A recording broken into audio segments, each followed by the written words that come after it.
अभी लेके आए सेंसोडेंट के टूथ का करंट गॉन तो लाइफ का current on. brought to you by Sensodent K. תראו, כשאנחנו מסתכלים קדימה, אנחנו שוקלים את צעדינו, והשיגור הזה של כל כך הרבה טילים, טילי שיוט, כטב"מים לשטח מדינת ישראל, יענה בתגובה. अभी आप इजरायली सेना के मुखिया हर्जी हलेवी को सुन रहे थे, जिन्होंने साफ शब्दों में कहा कि ईरान से बदला लिया जाएगा। ये पहली बार है जब इजरायल ने आधिकारिक तौर पर जवाब देने की बात स्वीकारी है। इससे पहले सूत्रों के हवाले से दावे किए जा रहे थे। दरअसल 13 अप्रैल की रात इजरायल पर मिसाइलों और ड्रोन से हमला हुआ। जिम्मेदारी ली ईरान ने।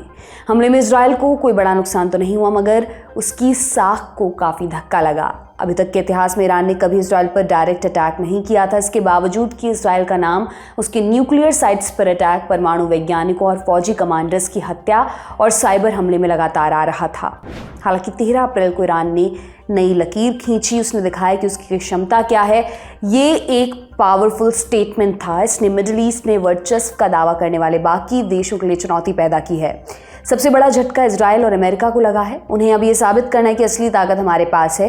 ये तभी होगा जब वे ईरान से एक कदम आगे रहेंगे। इसके लिए उनको ईरान के हमले का जवाब देना होगा, लेकिन इसमें कई तरह के खतरे भी हैं। अगर ईरान ने फिर से पलटवार किया तब क्या होगा? अगर ईरान ने जंग का ऐलान कर दिया तब क्या करेंगे? अगर बाकी जंग फैल गई तब कौन जिम्मेदारी लेगा?